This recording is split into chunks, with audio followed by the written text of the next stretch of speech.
Salut les génies de la comptabilité et de la finance. Voici 15 termes et expressions du domaine financier que vous ne comprenez sûrement pas bien. Bienvenue sur Compta Génie, la chaîne qui rend la finance plus simple que de compter jusqu'à 3.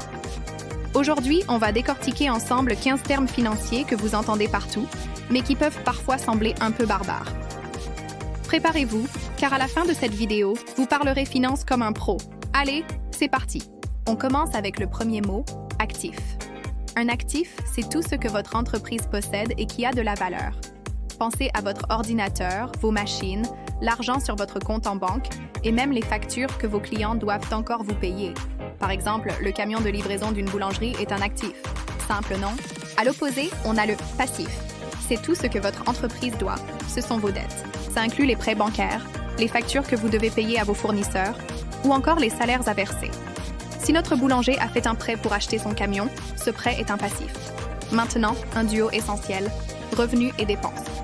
Les revenus, c'est l'argent qui entre grâce à votre activité, comme la vente de vos produits ou services. Pour notre boulanger, c'est l'argent de la vente de ses délicieux croissants. Les dépenses, c'est l'argent qui sort pour faire tourner la boutique. La farine, l'électricité, le salaire de l'apprenti.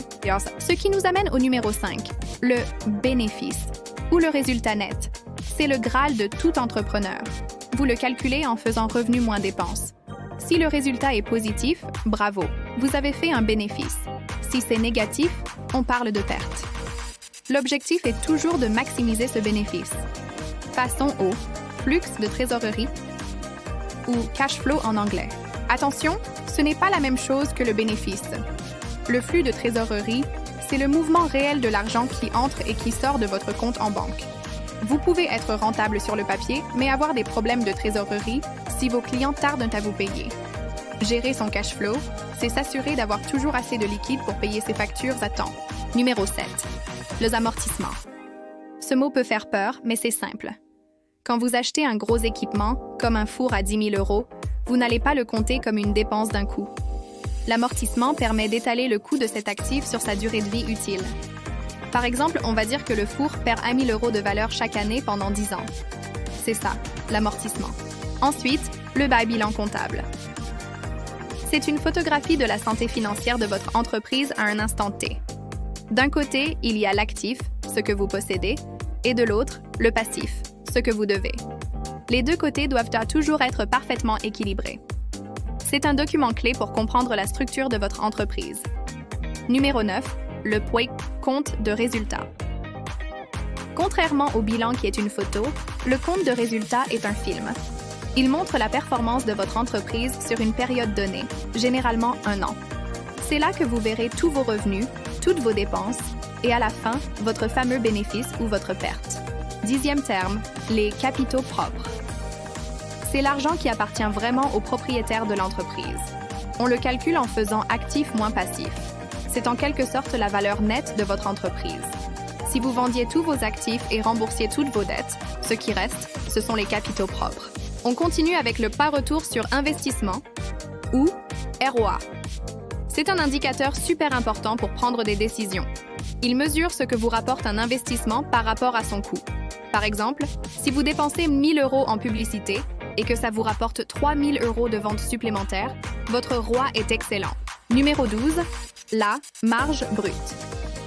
Elle se concentre sur le coût de production. C'est la différence entre le prix de vente de votre produit et le coût direct pour le fabriquer.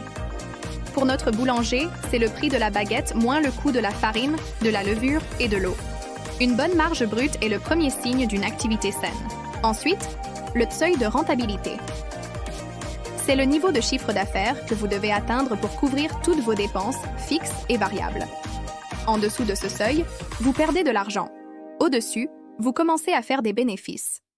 Connaître son seuil de rentabilité est vital pour se fixer des objectifs de vente réalistes. Avant-dernier terme, le fonds de roulement.